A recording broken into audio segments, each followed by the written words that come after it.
Mesdames, Messieurs, fidèles téléspectateurs de Label Radio et Télévision, la chaîne panafricaine internationale, bonsoir et bienvenue à ce numéro de la Tribune du mardi, un numéro bien sûr qui est consacré au franc CFA, aux réformes du franc CFA en Afrique de l'Ouest, des réformes qui entraînent des implications. Et pour discuter de la question, nous allons donc pendant 1h30 discuter de ce sujet en compagnie de Georges Wenceslas Aboké. Bonsoir. Bonsoir Aziz, bonsoir à tous. Georges Aboké, journaliste, qui est également au fait des questions économiques. Et à ma gauche, un jeune leader qui est également consultant. C'est bien Serge Agnankpe. Lagrange Agnankpe, qui nous a fait l'amitié de venir sur ce plateau et en ligne. D'abord, de Dakar, nous aurons Ousseynou Nargueil, fondateur du site d'information tract.sn. Il est journaliste également. Khadim Bambadiaye, enseignant-chercheur, auteur du livre Économie et gestion bancaire, lui aussi en ligne de Dakar. Ahmed K, expert financier, qui lui sera pris au téléphone à partir de Dubaï. Et nous aurons bien sûr Cheikh Tidiane Dieye, qui est économiste, enseignant, chercheur à l'université Cheikh Anta Diop de Dakar. Mais pour planter le décor et pour revenir dans le contexte qui a entraîné toutes ces réactions, eh bien, nous vous proposons de suivre cette annonce faite lors du passage en Côte d'Ivoire du président français Emmanuel Macron par le président Alassane Ouattara au sujet du franc CFA et du passage du CFA à l'éco.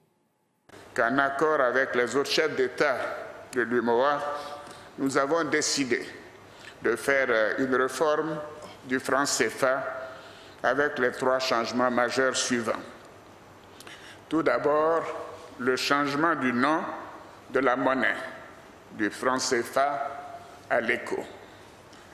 Deuxièmement, l'arrêt de la centralisation de 50% de nos réserves de change au Trésor français et la fermeture du compte d'opération.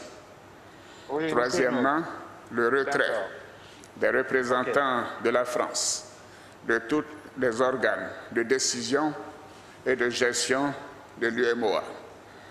Par ailleurs, cette importante réforme prend en compte notre volonté de construire notre futur de manière responsable, afin d'attirer les investissements privés, de créer des emplois et de poursuivre le développement économique de nos pays.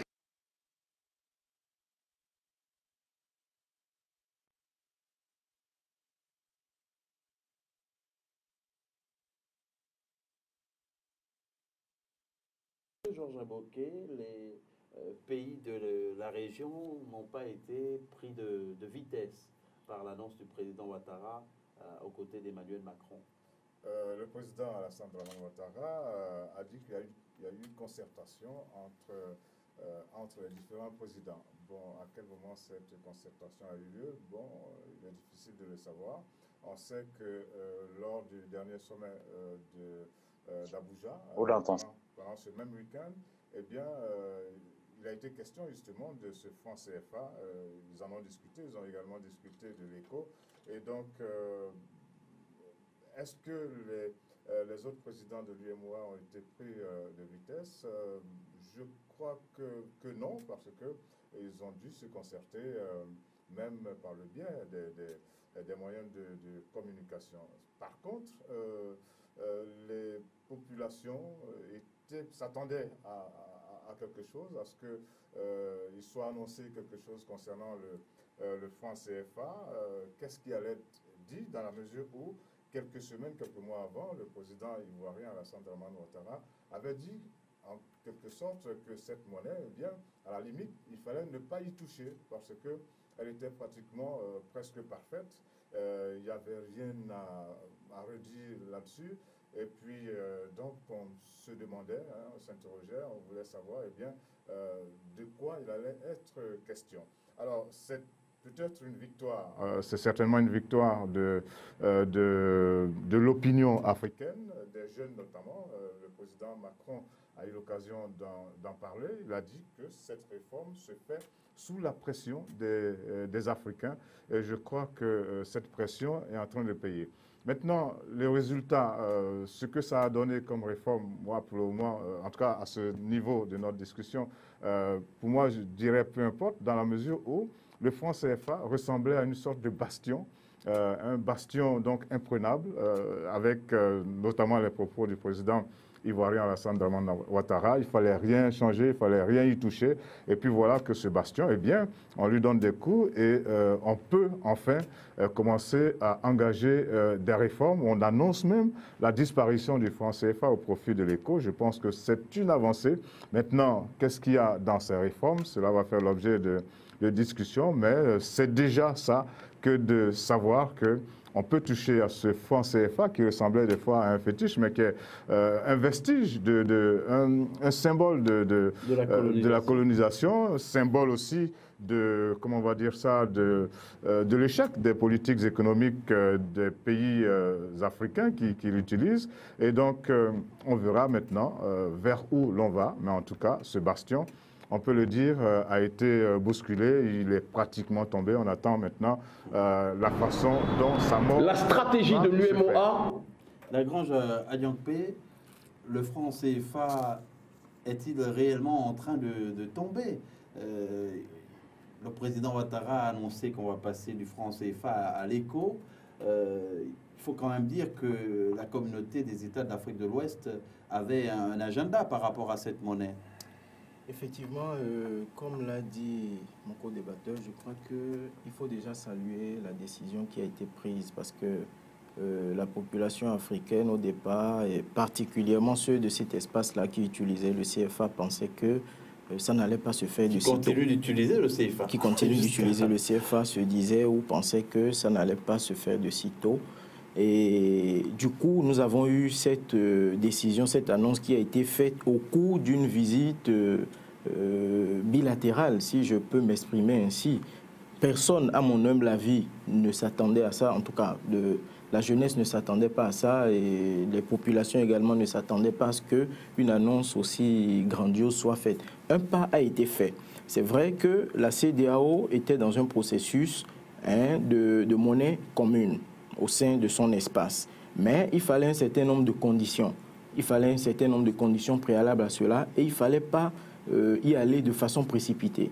Oui, nous pouvons dire que le CFA est tombé, mais le CFA est tombé en Afrique de l'Ouest, pas encore en Afrique centrale. Le CFA est tombé et le processus n'est pas encore acté. Certes, il est tombé, mais il n'est pas mort. Le franc CFA n'est pas mort et cette réforme n'a pas laissé indifférent le président d'urgence panafricaniste que nous allons suivre avant d'aller prendre à Dakar, de joindre à Dakar Ousseynou Nargueil. Kémy Séba a tiré à boulet rouge sur les responsables de la sous-région d'Afrique de l'Ouest qui ont permis cette réforme. La stratégie de l'UMOA, ce n'est pas que l'on abandonne le franc CFA pour une nouvelle monnaie éco. Quand Alassane Ouattara va rencontrer son responsable politique et son responsable d'entreprise, nommé France-Afrique, qu'est le président Emmanuel Macron, il le rassure que le franc CFA est en bonne santé et que nous aurons un taux de parité fixe encore à l'euro. Chose que les militants anti-franc CFA dénonçaient par rapport à la question du franc CFA, en précisant qu'en étant fixé à l'euro, ça serait une monnaie beaucoup trop forte pour nos économies locales. Et cela anéantirait tout processus de compétitivité. Mais le problème est que l'argument que les chefs de cette France-Afrique scandent systématiquement, c'est de dire que le fait d'être dans le franc CFA ou d'avoir un taux de parité fixe par rapport à l'euro nous éloigne de la problématique de l'inflation. Mais c'est ça le problème principal de ces représentants du néocolonialisme français, c'est qu'ils ne parlent jamais de croissance économique ou ils ne se préoccupent jamais de croissance économique. Kémy Séba n'a pas eu de mots assez durs pour dénoncer cette démarche. Finalement, est-ce que dans la forme, il n'y a pas, ces deux chefs d'État n'ont pas manqué d'élégance? Bon, c'est une monnaie qui engage la France, contrairement à ce que le président ivoirien avait dit il y a quelques semaines, quelques mois. Il avait dit que le franc CFA, eh bien, il a été gouverneur de la BCAO, la Banque centrale des États de l'Afrique de l'Ouest, et que la France n'y avait pas de représentants, etc. En tout cas, maintenant que lui-même dit que les Français sortent de toutes les instances de gouvernance, eh bien, montre bien que les Français, je ne le dirai pas au passé, ils sont bel et bien présents dans l'organisation du franc CFA, ce qui, en cas l'inverse, devrait pouvoir étonner. Et puis, est-ce que cette décision, même si elle a été préparée peut-être à la hâte, est-ce qu'elle ne devrait pas faire l'objet peut-être d'abord au niveau des chefs d'État, des ministres de l'économie et des finances, de rencontres, parce que je sais que les ministres de l'économie et des finances se rencontrent, se concertent, ensuite les présidents également. C'est vrai que le président ivoirien Alassane Dramane Ouattara, il est le président en exercice de l'UMOA, l'Union monétaire ouest-africaine. Il peut parler au nom de ses pairs, mais la décision est tellement importante que, bon, on aurait peut-être dû se retrouver à un sommet de chefs d'État avec des explications, parce qu'aujourd'hui, ce sont les explications qui manquent. On a vu les décisions, il y a eu un brin d'explications, mais où est-ce qu'on va on va dans tous les sens pratiquement quand on regarde les réactions des uns et des autres. Certains sont satisfaits, d'autres non, et bon, je pense qu'on aurait eu droit quand même à quelque chose de plus important, de mieux élaboré pour pouvoir préparer de la meilleure façon possible les populations africaines concernées. Alors, Lagrange Jordianke, vous allez réagir. Il y a Ousseynou Nargueï en repérage. Il est en ligne de Dakar. Ousseynou, bonsoir. Oui, je suis en ligne. Bonsoir, Ousseynou Nargueï. Ah, bonsoir, Aziz Tchordi. Alors, le président Ouattara et Emmanuel Macron ont-ils pris de vitesse les autres, enfin leurs pairs de la sous-région d'Afrique de l'Ouest? Est-ce que finalement il aurait fallu attendre de faire cette annonce lors d'un sommet? Alors, pris de vitesse leur père, je ne sais pas. Ce que je peux dire, c'est que s'il y a une bonne chose à l'arrivée prochaine de l'ECO, c'est que ça va donner des vacances aux Français Kémy Séba et peut-être lui faire endosser un autre combat comme l'excision, la lutte contre les mariages forcés ou l'esclavage, la mise en esclavage des jeunes talibés. Ce que je trouve, c'est que Ouattara s'est pris les pieds dans le tapis parce qu'une annonce de changement de monnaie ou de changement de banque centrale ne s'annonce pas comme ça sur la place publique. C'est quelque chose qui doit se préparer en secret. C'est une décision technique devant laquelle, je pense, les populations doivent être mises devant le fait accompli en se réveillant un beau matin pour ne pas avoir des comportements qui poussent à la dépréciation de la monnaie. Je pense que Ouattara, tant qu'on parlait de l'ECO qui arriverait bientôt, en tout cas en 2020, ne constituait pas une menace, mais à partir du moment où on fixe un délai très clair qui est le mois de juillet, c'est-à-dire dans 7 mois, je crois que Ouattara, qui a été gouverneur de la Banque centrale et qui devrait être plus avisé que cela, a mis un sacré coup à la stabilité monétaire de la région ouest-africaine, parce qu'on va avoir des comportements, je pense, qui vont pousser à la dépréciation de la monnaie CFA et de cet afro-euro qu'est l'ECO, le futur ECO. Les personnes fortunées notamment qui font des dépenses de prestige ou des dépenses de luxe vont rogner sur ces dépenses-là, vont thésauriser, je crois, vont changer leur franc CFA en devises fortes que sont l'euro et le dollar, et enfin vont, je le crois aussi, investir dans des dépenses dans des dépenses non productives comme l'immobilier, l'achat de biens immobiliers, et vont donc vraiment stocker cet argent-là qui ne va plus servir à l'économie productive. Donc je crois que Ouattara, en annonçant cette mesure-là, s'est mis dans les habits d'un président sortant qui en 2020 ne se représentera certainement pas, et il boucle la boucle par là où il a commencé, c'est-à-dire par son poste le plus prestigieux avant celui de président de la République de Côte d'Ivoire, c'est-à-dire celui de gouverneur de la Banque centrale chargé de la défense du franc CFA. Alors, je termine en disant qu'il y a un leadership ouest-africain qui doit s'assumer.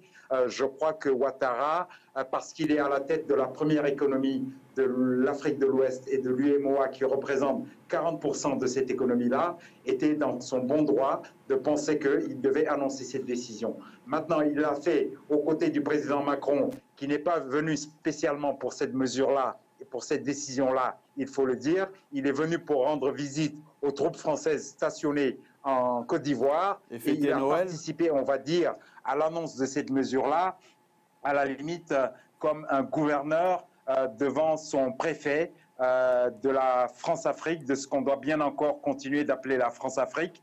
Et pour enfoncer le clou, le ministre français de l'économie, Bruno Le Maire, a fait un tweet à la manière de Trump pour dire qu'il venait de signer le décret mettant fin au franc CFA en Afrique de l'Ouest. Tout ça est très cavalier. Je pense qu'on aurait pu procéder autrement et surtout qu'on aurait dû respecter le secret qui doit présider aux décisions financières et monétaires. Nous l'avons bien noté, Ousseynou Largueil, vous restez en ligne, mais nous allons prendre rapidement, avant de revenir sur le plateau, en ligne de Dakar également, Khadim Bamba Diagne.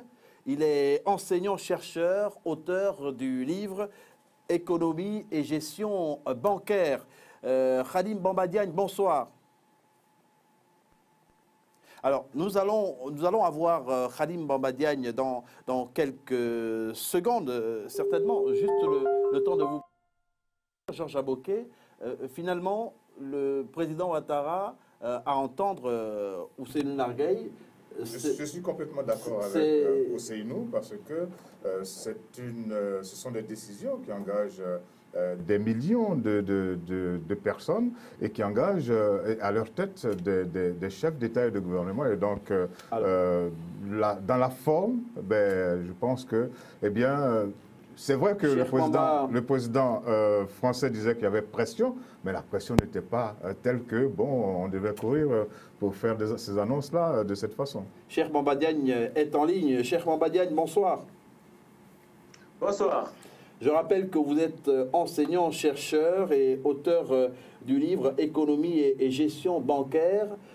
Comment avez-vous vécu cette annonce du passage du franc CFA à l'éco? Alors, il faut saluer avant le combat des activistes parce que les activistes ont mené un combat. Maintenant, il y a le travail des activistes, il y a le travail des chercheurs et il y a le travail des décideurs. Le premier travail a été fait, les activistes ont mis la pression jusqu'à ce que les autorités et aussi la France discutent sur le changement de la monnaie CFA. Donc on va quitter la monnaie CFA pour aller à la monnaie éco.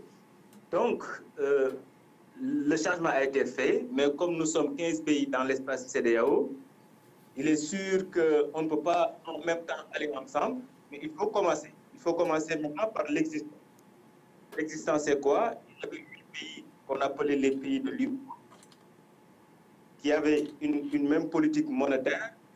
Ces pays-là vont commencer, et maintenant, d'une manière graduelle, les autres pays de l'espace CEDEAO, les 7 autres pays de l'espace CEDEAO, qui n'avaient pas une politique monétaire commune, qui n'avaient pas des critères monétaires à respecter, des critères de convergence aussi à respecter. Maintenant, d'année en année, ces pays-là vont rejoindre le petit groupe. Il faut qu'on démarre sur quelque chose. C'est très intéressant de changer les symboles et de commencer avec les 8 pays de l'humour. Je pense que c'est ce que les présidents ont fait et qui me semble être extrêmement intéressant. Mais finalement, quelle est la différence? Quelle sera, de votre point de vue, la différence entre le franc CFA et l'éco? Alors, jusqu'en 2022, il n'y aura pas de différence. parce que l'idée c'est quoi? Pour accompagner la monnaie éco, on dit que comme la zone CFA est une zone monétaire depuis plus de 74 ans, on va juste changer CFA et on met éco. Ces pays-là vont garder la même politique monétaire. On va juste maintenant augmenter en fait la plateforme en demandant à la France de céder ses chaises au niveau du conseil d'administration de la politique monétaire, permettre maintenant, pour montrer la bonne volonté des 8 pays, à accueillir les autres pays qui ne parlaient même pas français, par exemple les pays anglophones ou lusophones. Certains pays pouvaient refuser d'entrer dans un conseil d'administration où siégeait la France. Donc la plateforme est ouverte.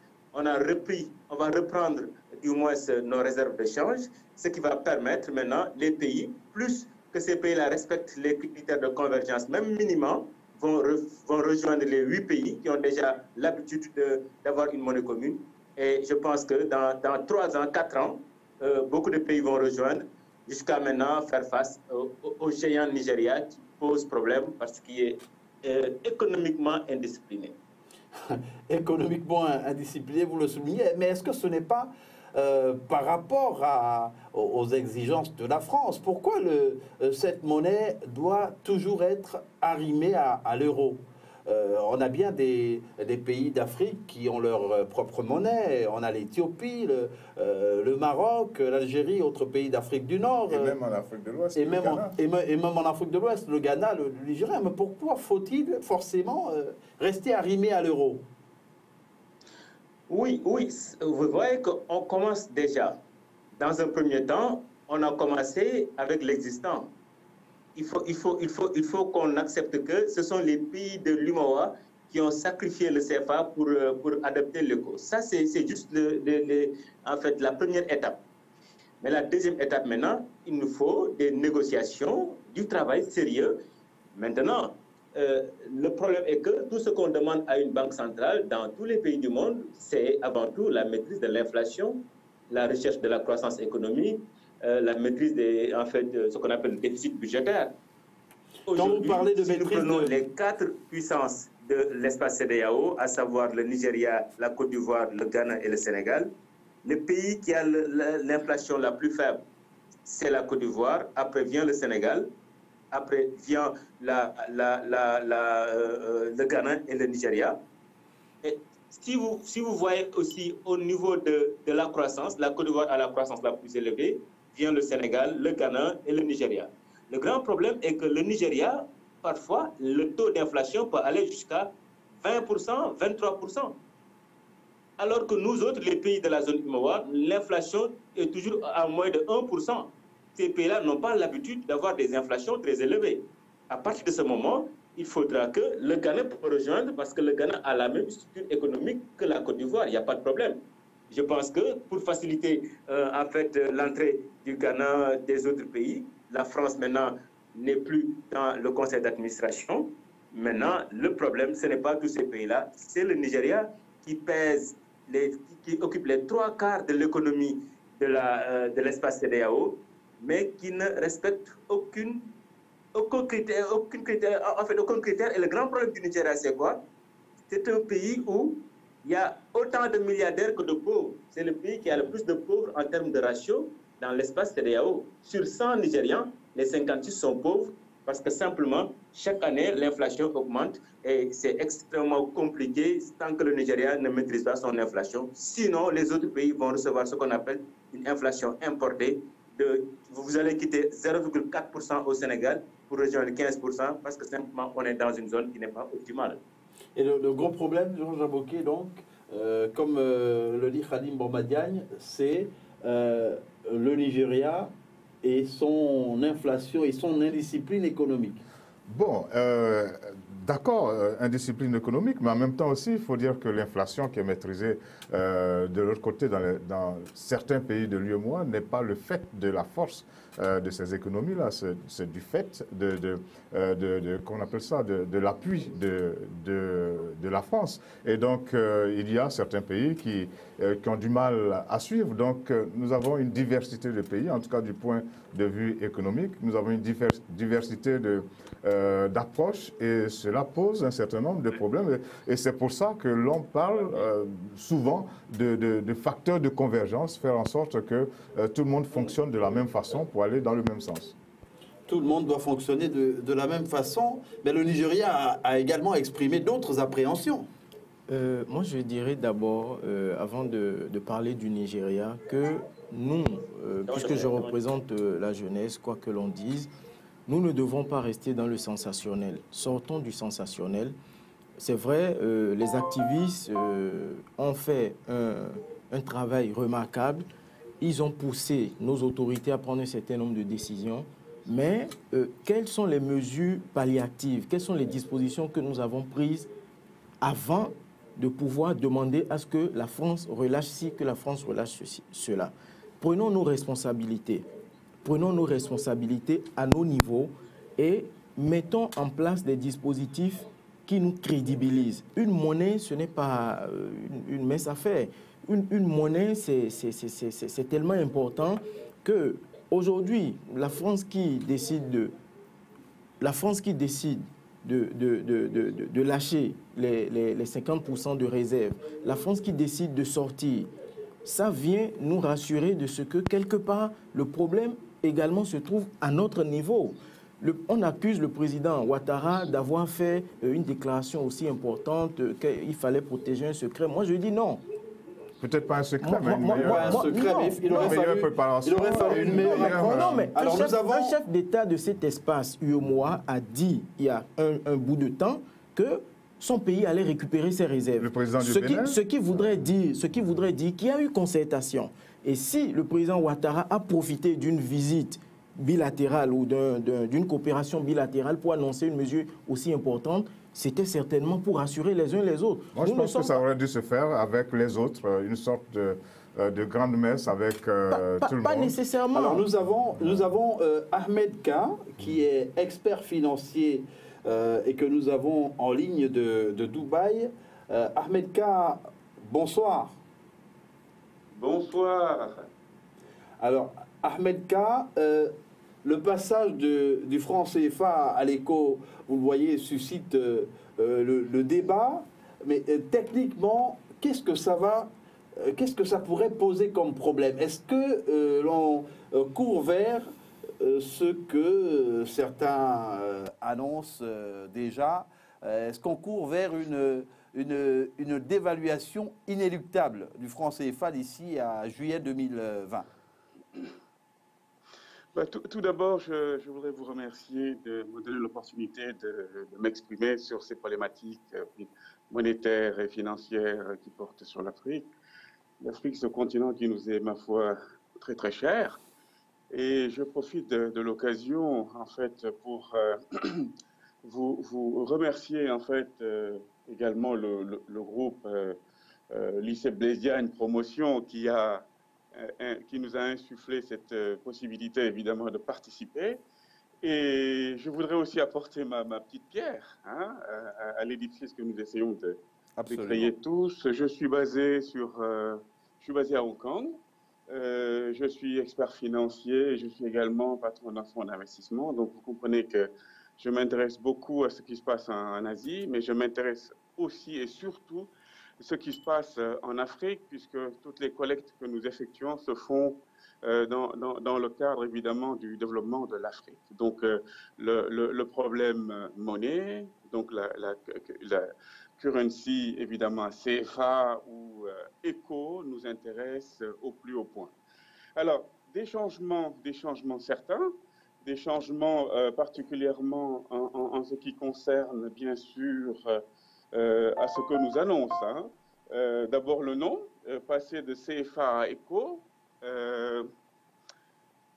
c'est le premier élément évidemment qui personnellement m'inquiète un petit peu. Le deuxième élément porte sur, évidemment, ce compte d'opération qui va également disparaître. Puis le troisième, non moins important, qui porte sur la représentation française dans le cadre de la politique économique et monétaire des pays souverains d'Afrique. Je considère que sur chacun de ces points, il y a véritablement des difficultés. Clairement, sur le premier élément, je reviens sur le nom. Pour ma part, je considère que le nom est extrêmement significatif et que l'on devrait prendre en considération la réalité africaine. Quand on dit éco, ça veut tout dire et rien dire. Éco, économie, écologie. Et pourquoi éco? Est-ce que ça n'a pas manqué d'originalité? Absolument. Oui, je considère que ça manque fondamentalement d'originalité. Et pourtant, des noms africains ne manquent pas. Voilà mon point de vue. Alors, il y a évidemment une conséquence éthique, une conséquence naturellement sociologique qu'il faille prendre en considération ici. Sincèrement, je pense que l'Afrique a besoin d'un peu plus de considération sur ce genre de choses. Vous allez réagir. Ahmed K, continuez. Vous avez ce sentiment qui est partagé par beaucoup d'experts africains, d'ailleurs, que les Africains sont un peu infantilisés par la France, notamment. Absolument. Oui, je le pense très sérieusement. Je pense que si je vous parlais de garantie monétaire, je vous dirais que très sincèrement, l'Afrique est infantilisée. Comment peut-on parler de garantie monétaire quand on sait que l'euro n'a pas de garantie? Le dollar n'a pas de garantie. Pourquoi le franc CFA ou l'éco ne se retrouverait-elle pas dans une situation de, d'évolution naturelle, spontanée sur le marché et gérer elle-même, ces difficultés ou ces avantages, puisque nous savons très bien que les économies africaines sont appelées à bouger très sérieusement, compte tenu des ressources qui sont là et qui commencent à être exploitées, qui sont évidemment génératrices de richesses réelles. La contrepartie d'une monnaie, c'est quand même évidemment la puissance économique que peut représenter, je dirais, une économie. Je précise également qu'il y a une notion de souveraineté qu'il faille prendre en considération, puisque la capacité de battre monnaie veut dire évidemment souveraineté. Battons-nous monnaie en Afrique? Voilà une question. Si vous permettez, je reviens sur le deuxième point. Allez-y. Le compte d'opération qui va disparaître. Le compte d'opération qui va disparaître, pour ma part, je considère que c'est du cinéma. C'est du cinéma. Encore une fois, une considération quelque peu légère de l'intérêt que représente l'Afrique. Pensez-vous une seule seconde que la France va abandonner cette manne financière que représente l'Afrique? Nous représentons pour la France 10 000 milliards de francs CFA sur le compte d'opération, ce qui correspond à peu près à 15,2 milliards si on prend effectivement les 50% de compte d'opération. Ce matelas financier est très lourd. Nous, les financiers, comprenons quelle utilisation pouvons-nous en faire.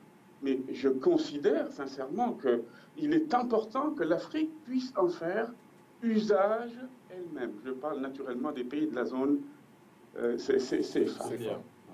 Voilà mon point de vue sur ce deuxième point. Le troisième point, la représentation française dans la politique économique et monétaire. Écoutez, le départ des Français va-t-il changer, je dirais, la vision de ces techniciens africains qui sont eux-mêmes quelque peu formatés à l'image dirais, de cette néocolonisation qui est également insufflée dans le domaine économique et par-delà dans le domaine monétaire et financier. Clairement, j'ai le sentiment que cette infantilisation est toujours présente. Vous avez le sentiment que cette infantilisation est toujours présente, Ahmed Ka, et on va vous garder en ligne juste le temps de permettre à Georges Avoquet et Lagrange Agnakpe de réagir. Oui, Lagrange. moi je vous remercie pour vos apports, je vous remercie pour votre appréciation. Alors vous pensez... déjà, je pense qu'il y avait eu un processus qui avait été lancé pour permettre à tous les Africains de choisir le nom qu'est l'ECO. Première chose. Deuxième chose sur laquelle je voudrais intervenir, le CFA que nous utilisons aujourd'hui, que nous avons aujourd'hui, émane d'un accord qui date d'il y a très longtemps. Et pour sortir, non, s'il vous plaît, pour sortir de ce CFA, aujourd'hui, on nous donne des garanties. Moi, je pense que ce sont des garanties, c'est un pas qui est fait. Encore que comparaison n'est pas raison. La Grande-Bretagne aujourd'hui qui est en train de sortir, qui est en train de faire son Brexit, vous imaginez un peu, vous voyez un peu comment ça se passe là-bas. Ils sont très organisés. Nous n'avons pas encore atteint ce niveau d'organisation. Quelles sont les dispositions préalables que nous avons eu à prendre, que nos économistes ont eu à prendre depuis 10 ans, depuis 20 ans, pour demander à ce que nous sortions de ce processus, de ce CFA. Mais il y a des économistes comme Kakono Bokbo qui demandent s'il vous plaît, qui demandent à sortir du franc CFA et qui font des propositions. Entre la demande et la décision, il y a une préparation à faire. Oui, il y a un processus. Est-ce que ce processus arrêtons d'incriminer la France. Est-ce que ce processus-là n'est pas... Non, c'est-à-dire il y a une demande. Prenons nos responsabilités. Le président français l'a reconnu, il y a une pression. Il s'est retrouvé sous pression. Et je pense qu'il n'était pas le seul. Les présidents... Il a également dit que les accords qui régissent le CFA sont dépassés et stipulent que l'on peut y revenir. Mais à la demande de l'Afrique. Mais combien de chefs d'État africains, combien d'autorités africaines ont demandé cela? Bon, la pression, c'est vrai, elle existe. Mais est-ce que la pression était si forte qu'elle empêchait qu'il y ait une préparation? Parce que, une meilleure concertation. Voilà, une meilleure préparation, concertation, préparation, parce que l'économie, nous ne sommes pas certes économistes, nous sommes des observateurs, nous travaillons sur ce terreau-là, mais en même temps, c'est que pour prendre une décision en matière d'économie, puisque elle impacte la vie d'individus, la vie de pays, et là, la vie... C'est nous qui ne nous préparons pas, les autres se préparent. Toute une sous-région, eh bien, il n'y a pas eu cette préparation-là. C'est un peu... Et la France s'est préparée. La France s'est préparée. C'est la raison pour laquelle nous avons eu ce résultat. Comme ça. Ahmed Ka a souligné tout à l'heure que, justement, il y a le problème du formatage des experts financiers, des économistes africains. Est-ce que ce n'est pas déjà... Mais s'il vous plaît, cela veut dire qu'il y a un problème. C'est-à-dire, très souvent, on le dit de façon claire et nette, c'est la politique qui détermine l'économie. Et on voit très bien que... ces économistes-là sont formés... On voit très bien que la décision qui a été prise, elle a été prise comme ça. Elle a été prise, certes, par des chefs d'État, mais regardez, est-ce que les parlements qui représentent les peuples, est-ce qu'ils ont été concernés par cette décision? Est-ce qu'on les a consultés? Et pourtant, le Parlement, dans un pays, il représente, c'est la représentation nationale, c'est la représentation du peuple. Oui. Est-ce que les peuples africains... Les chefs d'État sont des élus légitimes. Nous avons élu des chefs d'État. Nous leur avons donné plein pouvoir pour agir en nos noms. À quoi sert donc une Assemblée nationale? Alors, les grandes questions... Nous allons permettre... Je termine pour dire que les grandes questions de la vie d'une nation sont discutées à l'Assemblée nationale. Justement. Et là, ça n'a pas été le cas. Ce n'est pas l'Assemblée nationale qui va négocier les accords. Ça n'a pas été le cas. Ce n'est pas l'Assemblée nationale qui demande la Ahmed Ka est en ligne. Ahmed Ka est en ligne. Ahmed Ka, est-ce que vous pensez qu'il aurait fallu également solliciter la représentation nationale pour savoir ce qu'elle pense de cette réforme? Je voudrais tout d'abord lever un biais communicationnel qui occasionne depuis l'annonce. Nous allons justement prendre Cher Tidiane Dieye. Je rappelle que Cher Tidiane Dieye, docteur Cher Tidiane Dieye, est docteur en études du développement et directeur du Centre africain pour le développement. Il est en ligne également de Dakar. Nous l'avons eu il y a un moment en repérage, donc nous le reprenons. Bonsoir. Je voudrais tout d'abord lever un biais communicationnel qui occasionne, depuis l'annonce faite par M. Ouattara le samedi 21 décembre, une série de malentendus et d'erreurs qui, à mon avis, pourraient être préjudiciables définitivement à ce projet de création de la monnaie ouest-africaine qu'on appelle l'ECO. Vous avez entendu M.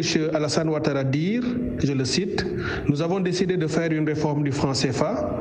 Tout d'abord, par le changement du nom de la monnaie du franc CFA à l'ECO. » Annoncé tel que cela donne l'impression que l'ECO a été conçu, élaboré, pensé par les pays de l'UEMOA avec pour objectif et ambition de remplacer le franc CFA. Cela n'est pas le cas, cela n'est pas exact et beaucoup de citoyens ouest-africains des pays francophones comme des autres ont l'impression que l'UEMOA s'est approprié un projet à la réalisation duquel, bien entendu, elle a pris part, puisque tous les pays membres de l'UEMOA sont aussi membres de la CEDEAO et ont travaillé ensemble avec les autres de la CEDEAO à réaliser l'ECO.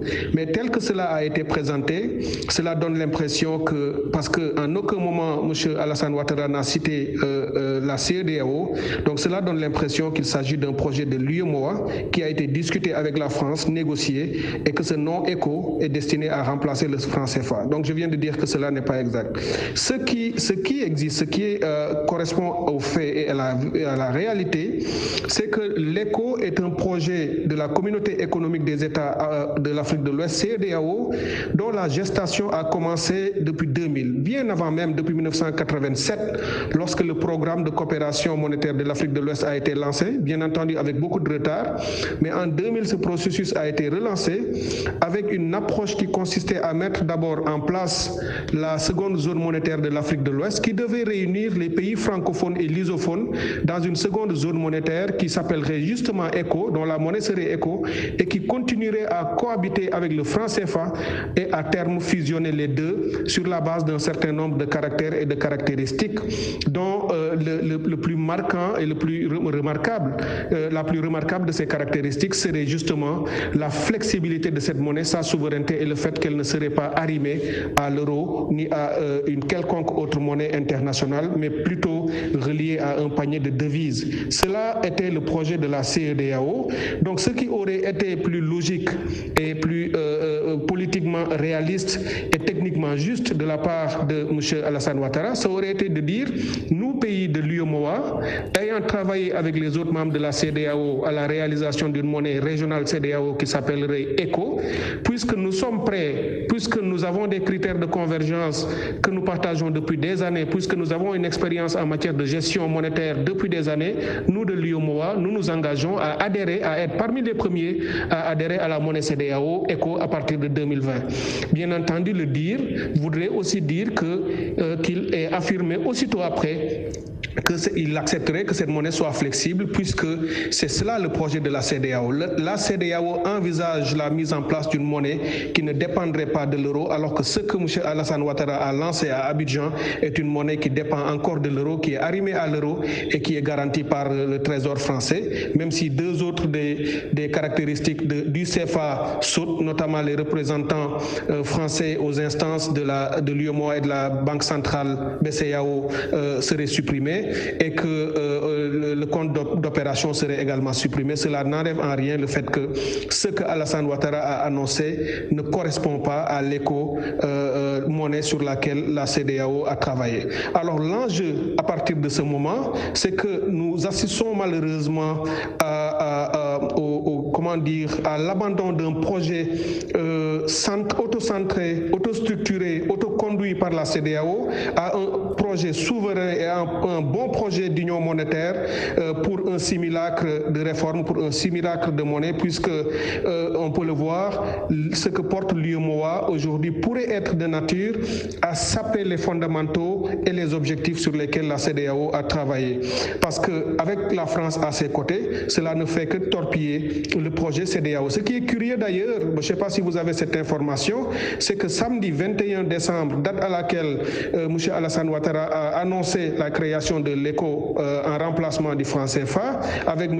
Emmanuel Macron à ses côtés, le même jour, le matin, à Abuja, il était dans la réunion des chefs d'État de la CEDEAO, et cette réunion de la CEDEAO a aussi réaffirmé le lancement de l'ECO en 2020, mais l'ECO dont parle la CEDEAO, c'est justement son ECO flexible qui ne serait pas arrimé à l'euro. Donc allez-y comprendre quelque chose. Le même président a été avec ses pairs de la CEDEAO pour annoncer que le projet de création de l'ECO, qui serait flexible, relié à un panier de devises, serait lancé en 2020, avec toujours la même approche graduelle, que les pays qui seraient prêts pourraient s'y engager. Et l'après-midi, on le voit à côté de M. Macron, parlant au nom des chefs d'État de l'UEMOA, pour dire qu'ils vont aussi lancer leur monnaie qui s'appelle ECO, mais qui, elle, contrairement à ce qui a été dit le matin, serait arrimée à l'euro et toujours garantie par la France. Donc l'enjeu aujourd'hui pour les pays de la CEDEAO, pour la communauté de l'Afrique de l'Ouest, c'est que malheureusement, les populations pourraient être amenées à haïr ou à ne pas aimer ou à rejeter l'ECO pour la bonne et simple raison que cette annonce donne l'impression que l'ECO reste arrimé et que la France joue encore un rôle, alors qu'il n'en est rien, et c'est cela qui est regrettable. Et j'espère que les autres pays de la CEDEAO pourront le comprendre. J'espère que la commission de la CEDEAO, comme toutes les autres, y compris ou notamment la task force présidentielle qui a été mise en place pour conduire la réforme monétaire au niveau de la CEDEAO pour créer l'ECO, pourra aussi prendre ses responsabilités politiques pour dire quelle est la position actuelle de la CEDEAO dans ce sens, afin que les populations sachent de quoi il s'agit. Parce que je pense le cadeau le plus désagréable, le plus regrettable qu'on pourrait offrir aux populations ouest-africaines à cette année 2020 qui s'annonce, qui était censé être le point de réalisation de la vision 2020 de la CEDEAO, qui devait consacrer le passage de la CEDEAO des États à la CEDEAO des peuples, qu'on vienne leur dire le projet que nous avons aimé, sur lequel nous avons travaillé, que nous avons désiré, qui consistait à la création d'une monnaie CEDEAO, non pas UEMOA, mais CEDEAO flexible, arrimée à un panier de devises, qui serait une monnaie souveraine, à la réalisation duquel ni la France, ni les États-Unis, ni aucune autre puissance n'a participé, que cela ne sera plus le cas et qu'en place, ce sont les pays de l'UEMOA qui s'engageraient à mettre en œuvre avec les mêmes conditions quasiment que le franc CFA. Cela serait regrettable, et je crois qu'il y a un véritable problème de gouvernance qui se pose à ce niveau-là. Donc, à mon avis, le débat est en train d'être biaisé. On n'est pas en train de parler de la bonne éco, de la bonne monnaie. Et on a l'impression qu'il existe deux projets différents et que cette dualité institutionnelle qui existe en Afrique de l'Ouest, notamment d'une part la CEDEAO et d'autre part l'Union économique et monétaire de l'Afrique de l'Ouest, UEMOA, est malheureusement encore une fois, comme ça a été le cas dans le passé, en train de travestir des projets régionaux ambitieux, en train de détourner les volontés qui avaient été affichées par les peuples pour conduire à une sorte de statu quo qui garderait la présence française d'une manière ou d'une autre, ou la présence de la tutelle européenne dans le projet de construction régionale.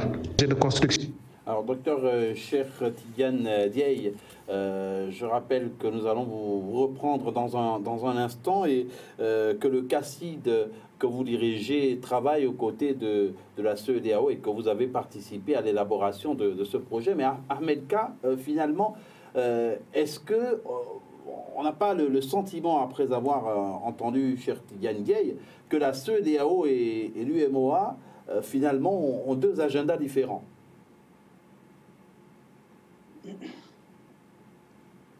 Ahmed. Allô? Allô? Oui, bonsoir, c'est plutôt Khadim Bamba Diagne. Ahmed Ka? Oui. Alors, Ahmed Ka, on a entendu à l'instant docteur le docteur Cher Tidiane Dieye, qui s'exprimait bien entendu sur ce qui peut apparaître comme un conflit ou bien le manque de cohésion entre l'UEMOA et la CEDEAO. Est-ce que finalement l'UEMOA et la CEDEAO ont chacun un agenda différent? C'est ce qui semble effectivement se présenter devant nous. En tout état de cause, j'ai le sentiment que ces travaux effectués depuis plusieurs années, on va dire depuis 2000 pour la CEDEAO en l'occurrence, et je me souviens moi-même, quand j'ai amorcé mes travaux de thèse en 1987, nous parlions déjà d'une réflexion soutenue sur évidemment les modifications à apporter à l'euro, parce que déjà à cette époque, on voyait les difficultés surgir sur cette problématique de monnaie commune. Ce que je voudrais rajouter, c'est cette rapidité de changement qui se veut, je dirais, extrêmement politique. Je suis navré. Une décision qui concerne un nombre effectivement extrêmement important de populations, je dirais, africaines, cette zone CFA que nous apprécions de tout temps, ne mérite pas que des décisions soient prises aussi rapidement. J'ai presque envie de dire que cette décision a été prise dans le secret des alcôves. C'est vous dire que devant, bien sûr, l'insistance d'activistes que je ne vais pas citer ici, il a fallu riposter. Mais il a fallu également que la France se désengage, entre guillemets, partiellement, aux yeux de ses collègues. Je veux parler de l'Allemagne, je veux parler de l'Italie, qui ont simplement signalé que la France paupérise évidemment l'Afrique. Paupérise l'Afrique en ne donnant pas, les moyens à l'Afrique de se développer, ce qui explique évidemment ces vagues comment dirais-je, d'immigration, toutes ces pirogues à la mer, ces suicides, ces tombeaux à ciel ouvert auxquels, je dirais, nous assistons depuis quelques années. Bien sûr, la France a bien naturellement, je dirais, une responsabilité sérieuse sur ces problématiques de développement. Personnellement, du côté où je me trouve, sur l'Asie, ce sujet revient systématiquement sur la table. Je ne suis pas, évidemment, dans la partie réflexion monétaire, puisque j'interviens sur la problématique financière, mais la conséquence financière qui émane bien sûr de l'aspect monétaire nous taraude au quotidien. Personnellement, je m'occupe de collecter des fonds auprès de Chinois. Donc ce sont des fonds d'investissement, ce sont également des structures économiquement bien établies, grosses sociétés chinoises qui souhaitent évidemment intervenir en Afrique. L'entrée en Afrique se trouve de plus en plus difficile. Mon rôle, c'est évidemment de collecter ces fonds. Après agrégation, je me débrouille pour trouver les partenaires, selon bien sûr les projets qui se présentent à nous. Mais cette situation, ce changement à Ahmed K, justement, est-ce qu'il ne va pas compliquer davantage les choses pour les investisseurs dans l'immédiat, pour les investisseurs potentiels? Georges Aboké. De façon indiscutable. Georges Aboké. C'est justement le point que je voulais souligner. Allez-y, justement, à ce propos, vous indiquez, vous confirmez que ça va être de plus en plus difficile pour les investisseurs potentiels. Absolument, tout à fait. On avait beaucoup d'espoir sur ce changement.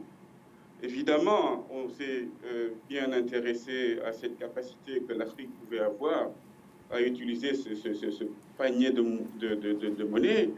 Mais quand on voit, évidemment, l'Afrique restait, cette partie de l'Afrique, pardon, restait arrimée à l'euro, laquelle euro, je veux dire, l'Europe elle-même est déclinante, en tout cas aux yeux des Asiatiques.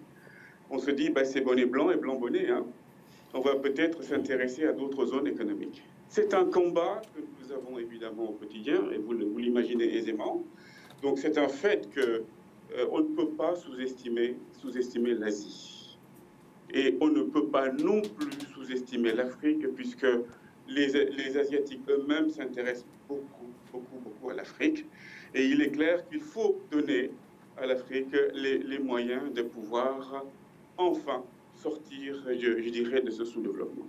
Et j'espérais effectivement qu'une décision politique, avec un financier à la tête de la France, aurait permis effectivement d'aller dans le sens d'une libéralisation des énergies. Malheureusement, ce n'est pas le cas.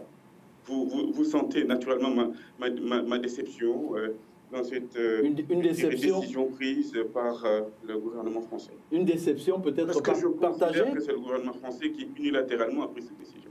Alors, une déception peut-être partagée par Georges Aboké? Pas entièrement. Moi, je considère que ce qui vient de se passer là est important. C'est une première étape. Peut-être que nous sommes nombreux à vouloir aller directement du franc CFA. Mais pourquoi s'être précipité? Du franc CFA à l'éco, parce que tout le monde l'a signalé, les travaux ont été faits, élaborés, etc. Maintenant, il est question de mettre, de s'engager dans la mise en œuvre. Donc c'est un cheminement et on découvre que, depuis le 21 décembre, que on va installer une sorte de laboratoire de l'éco avec les pays de l'UEMOA. Non, en fait, une sorte de laboratoire. Les travaux ont été faits. On a l'impression que. Mais il y avait des critères. On a l'impression que là, on va entrer en laboratoire et on va prendre les pays de l'UEMOA comme des cobayes et on va tester l'euro. Dans un premier temps, avec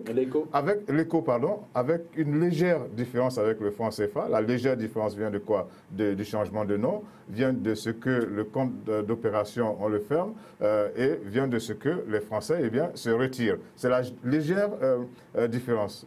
Tout en se disant que à partir de cela, on doit pouvoir aller à l'éco-version CEDEAO. Bon, mais est-ce qu'on n'a pas... C'est pas que je suis d'accord, mais, c'est comme ça que la démarche est Oui, mais on a lancée. quand même le sentiment, on a quand même le sentiment là qu'il y en a qui ont essayé de dribbler les autres. Alors on ne peut pas avoir été ensemble le matin. On se pose la question de savoir qu'est-ce qui provoque la précipitation de Macron et surtout dans la Centrale Ouattara. Mais ça peut venir de quoi? S'il vous plaît, voilà. Je crois que nous avons une population qui nous suit et il serait bien que nous essayions de leur donner une bonne information. C'est ce que nous faisons. Oui, bien sûr. En fait, vous savez, quand nous suivons le communiqué de ce sommet des chefs d'État de la CEDEAO, quand nous suivons Madame le ministre des Finances qui a dit à la sortie de ce sommet qu'elle ne pense pas que le processus de l'éco va se faire et sera acté en 2020. Mais que les chefs d'État ont encouragé tous les pays à toujours travailler au processus qui est mis en place et qui demande le respect des critères de convergence. Et ce respect des critères de convergence devrait se faire sur 3 ans. Et seul le Togo, qui a même été félicité à ce sommet, répondait à ces critères-là. Ça, c'est le premier aspect. Le second aspect, il faut quand même reconnaître que ces 8 pays de l'UEMOA avaient en commun ce CFA-là. Et puisqu'il fallait adopter une nouvelle monnaie, donc il fallait contracter un nouvel accord, il fallait quand même régler la donne avec l'accord qui avait déjà été signé avec la France. C'était la condition première que le Nigeria avait posée. Que l'éco Mais justement, pourquoi avoir précipité les choses? Je ne pense pas que les choses aient été précipitées. Parce qu'il y a eu un travail. Pourquoi avoir précipité l'annonce? L'annonce n'a pas été précipitée. L'annonce n'a pas été précipitée dans la mesure où les experts ont eu à faire un travail. Les experts de la CEDEAO ont eu à faire un travail. Les ministres de la CEDEAO et le comité qui a été mis en place par la CEDEAO et qui doit encore se réunir en juin prochain s'est prononcé avant qu'il n'y ait ce sommet des chefs d'État. Ça, c'est le premier aspect. Le second aspect, c'est qu'au niveau de l'UEMOA même, un certain nombre de décisions devaient être prises. Et ils se sont concertés. Le président en exercice de l'UEMOA, qui est le président Ouattara, semble avoir pris ses responsabilités, avoir concerté ses pairs qui lui ont donné plein pouvoir, et il a estimé qu'il fallait faire cette annonce. Je suis d'accord qu'il aurait été bien que le peuple africain, et particulièrement le peuple qui exploite cette monnaie, que les populations soient informées à l'avance qu'il y aurait également cet aspect qui serait abordé. Je suis d'accord. Mais ça ne veut pas dire qu'il faut remettre en cause le travail qui a été fait. Le président du Conseil des ministres... Mais est-ce que ce n'est pas une façon... Est-ce que justement, cette façon de procéder ne donne pas l'impression qu'il y a une sorte de chevauchement entre l'UEMOA et la CEDEAO? La CEDEAO était partie même pour 2020. Tel que les choses se présentent, c'est vrai que ça a été annoncé pour 2020. Mais tout le monde même la CEDEAO. C'était une date qui était, c'était une année qui était difficile à tenir. Mais, encore une fois, je le dis, il a été décidé, en tout cas, à quel moment il a été décidé que les pays de l'UEMOA soient utilisés comme des cobayes. C'est-à-dire, on va passer du franc CFA à l'écho dont parlaient nos différents correspondants, l'écho de la CEDEAO, mais en transitant par l'écho de l'UEMOA. Voilà, voici le schéma qui a été je rappelle à nos téléspectateurs que nous allons encore avoir une vingtaine de minutes ensemble parce que ce numéro de la Tribune du mardi justement va s'étendre sur 1h30, un programme consacré essentiellement à ce passage du franc CFA à l'euro. Nous avons en ligne en ce moment le docteur Cheikh Tidiane Dièye.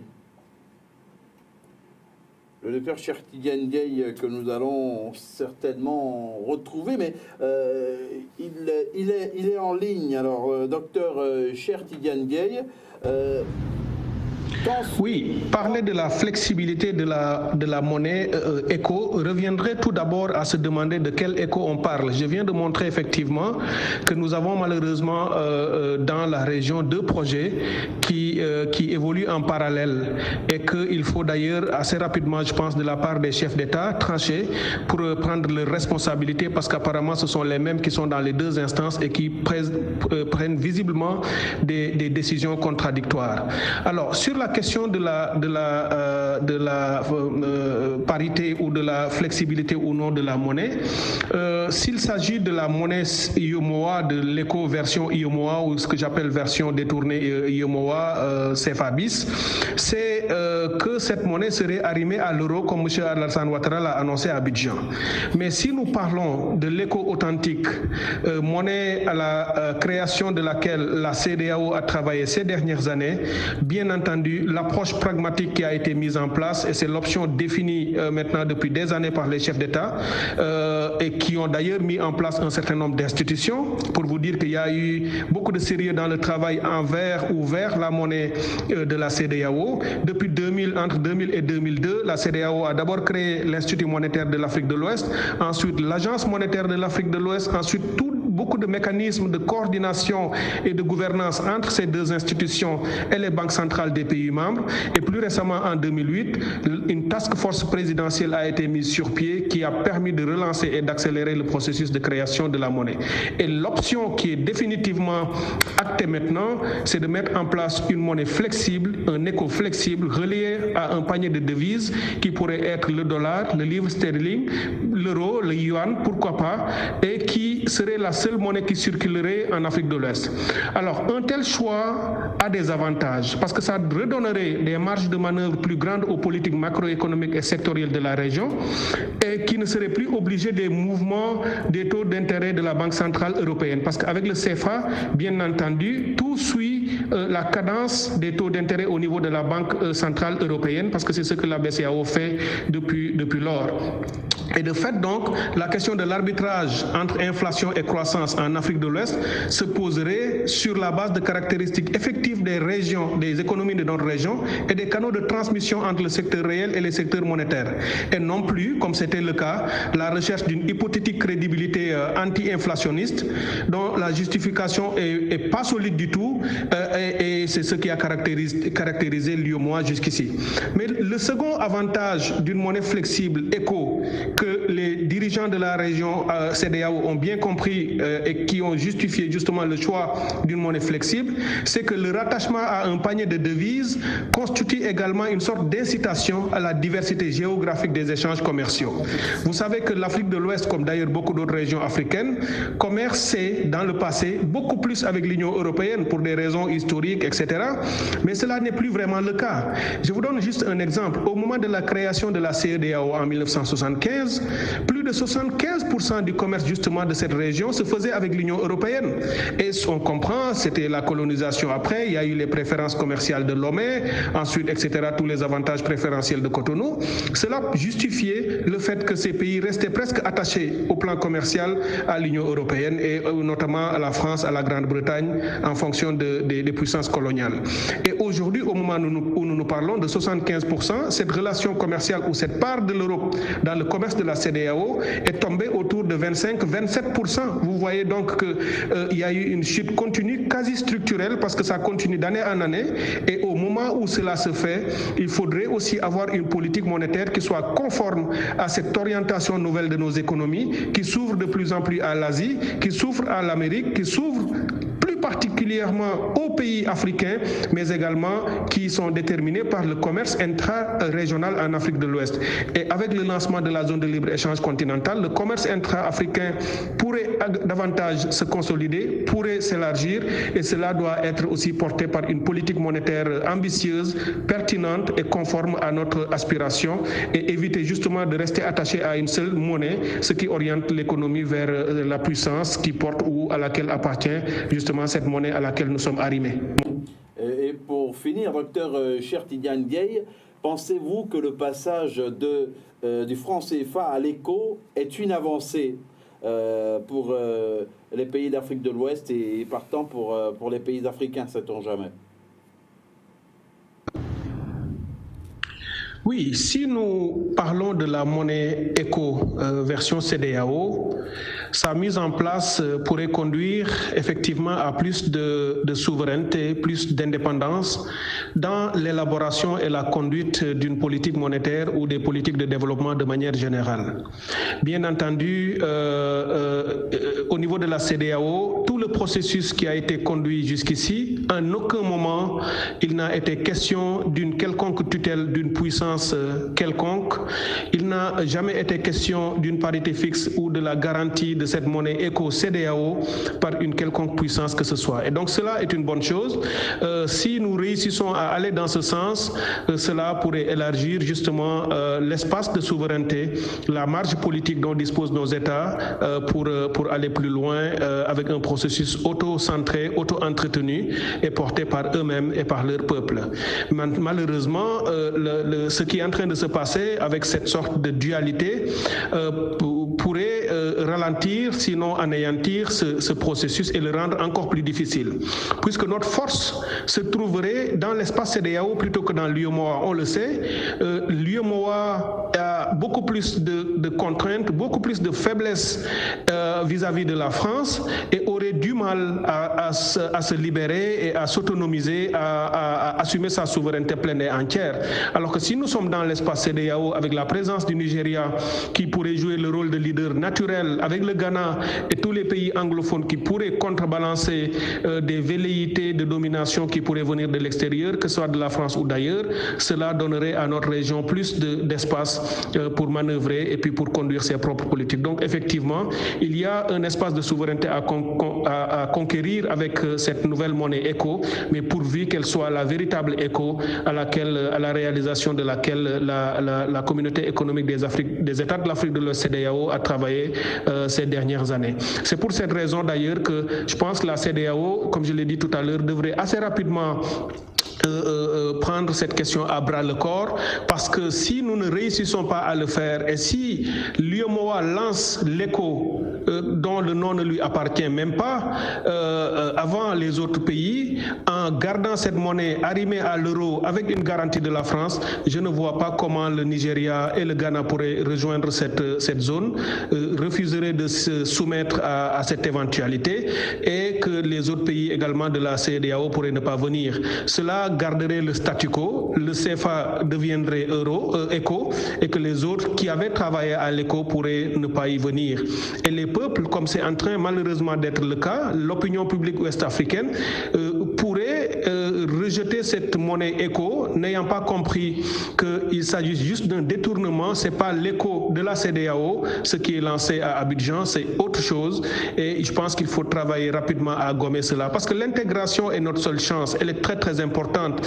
Il ne faut pas laisser les intérêts politiques du moment de quelques chefs d'État, il ne faut pas laisser les intérêts de quelques États même prendre le dessus et saper les fondamentaux de notre région et saper la marche vers l'intégration, qui est la seule opportunité aujourd'hui pour les pays de l'Afrique de l'Ouest, comme de l'Afrique centrale ou ailleurs en Afrique, de pouvoir constituer une masse critique d'expertise, une masse critique au plan économique, et de pouvoir mutualiser les forces et les énergies et les ressources pour peser sur la balance de la communauté internationale. Seuls fragmentés et sans ressources, nous ne pourrons pas y arriver, et si nous laissons le processus de la monnaie actuelle se poursuivre, nous aurons justement le même statu quo, avec le Nigeria qui garderait sa monnaie parce que ne voulant pas rejoindre les gens de l'éco, le Ghana ferait de même et les autres de même, et cela malheureusement pourrait nous faire reculer, pourrait anéantir un travail porté depuis plusieurs années maintenant, et justement avoir aussi des incidences sur nos capacités commerciales, parce qu'il est évident que le commerce intra-régional pourrait beaucoup profiter d'une monnaie unique régionale CEDEAO, même si nous savons que la mise en place de cette monnaie se fera encore avec beaucoup de difficultés. Nous ne rêvons pas, nous pensons que ça prendra du temps, et d'ailleurs tout le monde a salué la décision sage des chefs d'État qui a consisté à dire qu'en 2020, les États qui s'estimeraient prêts au niveau CEDEAO pourraient s'y engager. Il peut s'agir des États de l'UEMOA et d'autres États non UEMOA qui iraient ensemble à la monnaie éco. Bien entendu, quand je parle d'éco, vous savez bien que je parle d'une éco CEDEAO flexible, qui ne serait pas arrimée à l'euro et qui ne serait pas garantie par la France. Docteur Cheikh Tidiane Diaye, merci pour ces éclairages. Je rappelle que vous êtes à la tête du CACID, le CACID qui accompagne la CEDEAO à propos de toutes ces questions depuis de longues années. Et finalement, Georges Aboké, qu'est-ce qu'il va falloir faire? Ben, je pense que la démarche qui est adoptée, en tout cas, la première chose, moi je continue de dire qu'il faut saluer cette décision, il faut l'apprécier parce que c'est un bastion qui est tombé. C'est-à-dire c'est une décision qui a été prise. Le franc CFA qu'on croyait intouchable, eh bien, a été touché et finalement va changer. Alors, ce qui n'était pas prévu, c'est cette situation transitoire vers laquelle on s'en va avec les pays de l'UEMOA. C'est-à-dire passer du franc CFA à, comment on va dire ça, à l'éco, mais l'éco de l'UEMOA, et puis par la suite passer de l'éco de l'UEMOA à l'éco CEDEAO. Alors, je crois que le président, si je lis bien la démarche du président ivoirien Alassane Dramane Ouattara, c'est qu'il a décidé de faire en sorte qu'il y ait qu'on marche, mais prudemment. Parce que l'objectif, ce n'est pas seulement la souveraineté, l'indépendance. L'objectif, c'est aboutir à des économies compétitives. Alors, est-ce que tout le monde est prêt? Je crois que non, tout le monde n'est pas prêt. Et donc, on fait avec les pays de l'UEMOA. Et donc, on démarre avec les pays de l'UEMOA. Et puis ensuite, c'est pour ça que j'ai dit qu'on rentre en laboratoire avec cette décision-là. On prend les pays de l'UEMOA comme des cobayes. Et puis ensuite, on va aller vers l'éco dont parlait docteur Tidiane Diaye. Voilà, dont il parlait, l'éco véritable, l'éco décidé par les Africains. Alors donc, c'est une phase transitoire dans laquelle on est en train d'entrer tout simplement. Alors, on est d'accord ou on n'est pas d'accord, en tout cas, la réalité est devant nous. Vous savez, moi je dirais il faudrait également pouvoir aller faire avancer les choses de façon cohérente. Bien sûr, je suis tout à fait d'accord qu'il faut faire avancer les choses de façon cohérente. Mais il faut d'abord comprendre que la monnaie répond à un certain nombre de critères qui permettent aux marchés internationaux d'y croire. La monnaie, elle répond à beaucoup de critères, à plusieurs critères. Et le pas qui a été fait par l'UEMOA aujourd'hui est un pas décisif. La France également qui a accepté de libérer les réserves. Mais c'est un grand défi, c'est une grande opportunité. Et qui dit opportunité dit défi qui est lancé à cet espace-là. Et également à l'espace CFA de l'Afrique centrale, dans la mesure où il va falloir maintenant que nous mettions en place une politique de gestion de ces réserves-là. Absolument. Il va falloir et tout ça va dépendre de la qualité de nos économies. Justement, il y a et certainement, il y a non, mais on va laisser peut-être... oui, non. On va laisser aller jusqu'au bout. Ouais. Voilà, il va falloir que nous puissions mettre en œuvre un cadre cohérent qui puisse nous permettre de gérer ce qui vient de nous être légué. Alors, il nous reste moins de 10 minutes. Vous allez reprendre la parole, mais juste libérer le professeur Khadim Bamba Diagne. Vous avez suivi les échanges. Finalement, au niveau de l'UEMOA, le défi, pensez-vous, va-t-il pouvoir être relevé? Est-ce que ce choix du président Ouattara de passer à l'éco rapidement, vous pensez, va être productif? Alors, ce que les gens ne comprennent pas, c'est qu'on dit la même chose. Mais il faut que les gens acceptent que quand on commence sur quelque chose, on commence sur l'existant. On était bébé, enfant, adolescent, et ainsi de suite. L'Europe a commencé avec l'Europe des 4, des 5, des 9. L'Union européenne, avec la monnaie euro, même c'était l'Europe des 15. Elles sont aujourd'hui 27. Ça commence, il faut qu'on commence sur quelque chose. Il n'y a pas une différence. Il n'y a pas l'éco-UMOA et l'éco-CEDEAO. On commence sur l'existant. Il faut qu'on commence sur quelque chose. On a commencé sur l'existant. Maintenant, si on sort la France dans le conseil d'administration, on reprend nos réserves, c'est pour quelque chose. C'est pour ouvrir une nouvelle plateforme.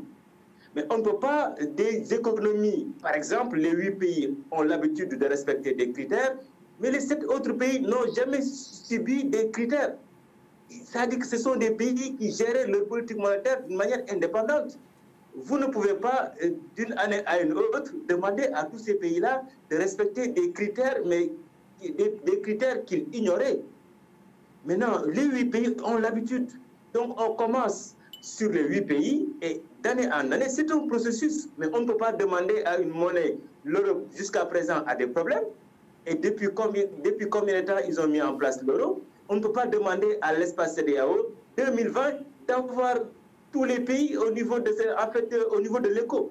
On commence sur quelque chose. Et la meilleure façon de commencer, c'est de commencer sur les 8 qui ont déjà l'habitude d'avoir la même monnaie.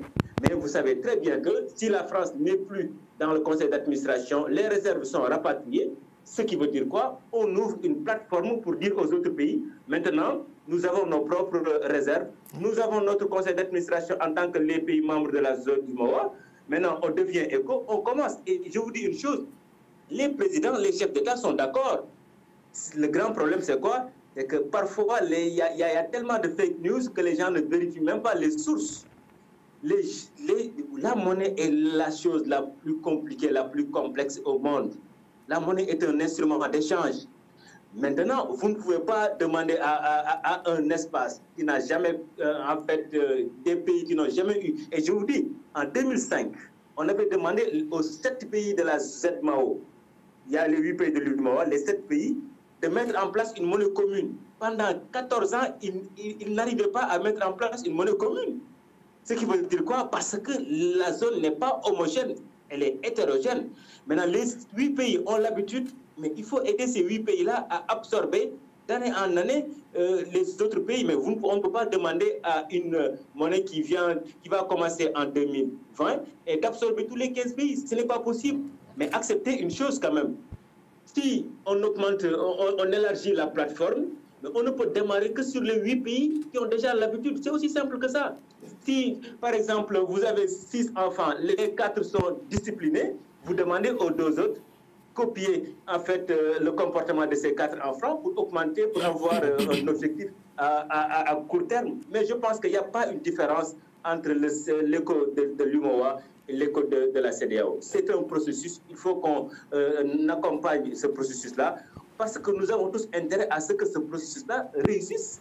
Si on commence à lancer des pierres, à attaquer, mais c'est une perte pour nous tous. Et je pense que l'Afrique ne mérite pas ça. L'Afrique ne mérite pas ça.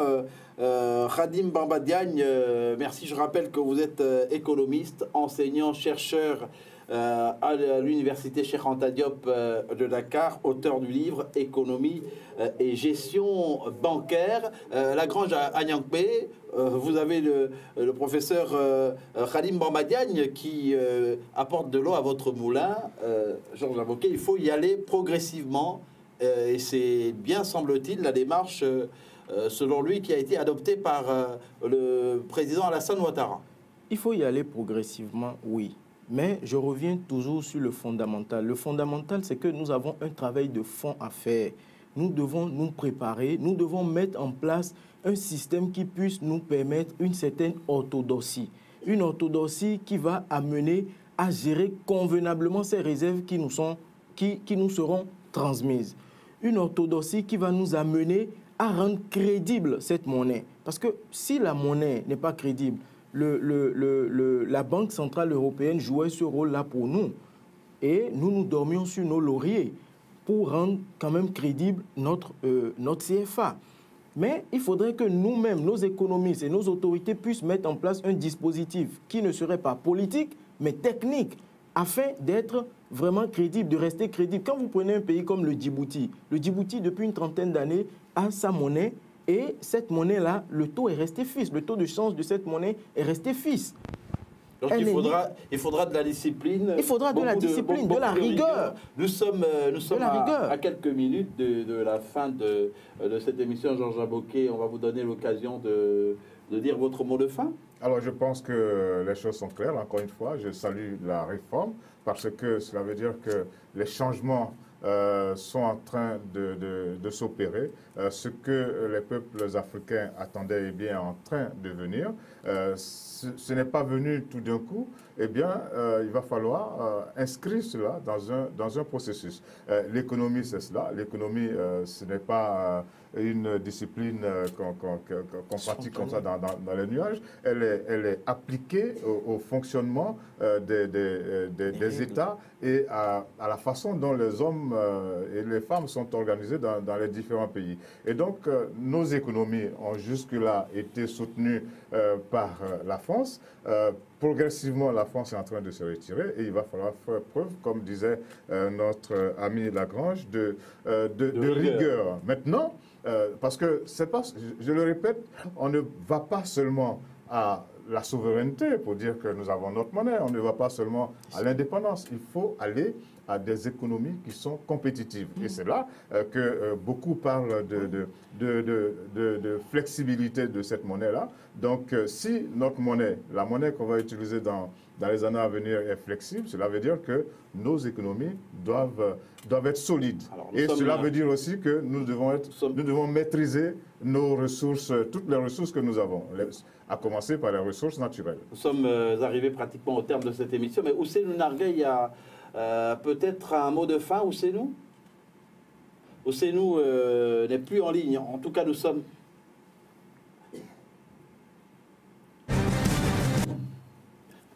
Voilà, nous allons donc mettre un terme à ce numéro spécial de la Tribune du mardi consacré aux réformes du franc CFA dans la zone UMOA. C'est bien cela, une réforme du franc CFA qui a entraîné, comme on a pu le voir, un grand débat, un débat qui est enrichissant et qui a permis bien sûr de prendre en compte les avis des uns et des autres.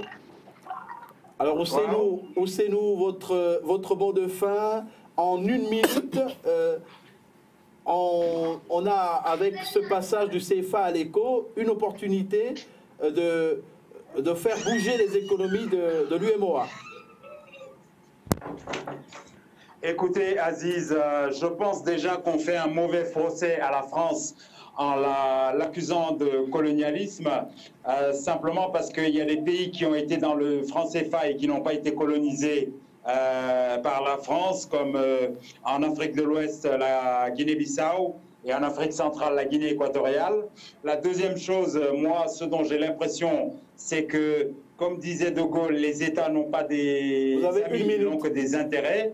Et si je cite De Gaulle, comme pour les indépendances octroyées en 1960, j'ai l'impression que cet afro-euro qui est l'écho est quelque part consenti par la France parce qu'elle n'y voit plus l'intérêt de sa diplomatie économique, parce que la Chine est devant en Afrique, de l'Ouest et partout en Afrique, la Turquie est venue, l'Inde est venue, donc la France n'a plus intérêt à garantir très longtemps une monnaie qui en tout cas ne profite plus à son économie, à ses entreprises. Et puis, je terminerai effectivement en disant, comme d'autres l'ont souligné dans cette émission, que l'euro, l'écho restant, l'écho, je fais le même lapsus en disant l'euro que monsieur évoquait, l'écho restant arrimé à l'euro et garanti dans sa convertibilité par la France, il n'y a pas grand changement sous le soleil.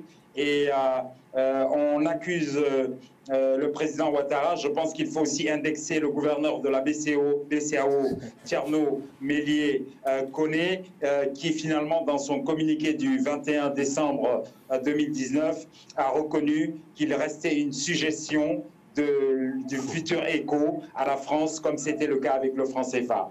Voilà ce que je voulais en dire pour terminer. Merci Ousseynou Nargueil. Je rappelle qu'Ousseynou Nargueil est éditorialiste, fondateur du site d'information tract.sn au Sénégal. Il y a aussi eu en ligne Khadim Bamba Diagne, enseignant-chercheur à l'université Cheikh Anta Diop de Dakar, auteur du livre Économie et gestion bancaire. Ahmed K, expert financier qui était en ligne de Dakar. Cheikh Tidiane Dieye, qui est directeur du Centre africain pour le commerce et le développement, CACID, un centre qui accompagne la CEDEAO dans de nombreux projets. Merci à Georges Aboké de notre rédaction et à Serge Anyangpe, Lagrange Anyangpe, d'avoir été en notre compagnie. Merci. Très bonne suite de programmes sur la belle radio et télévision, la chaîne panafricaine internationale, et d'ores et déjà, excellente fête de fin d'année.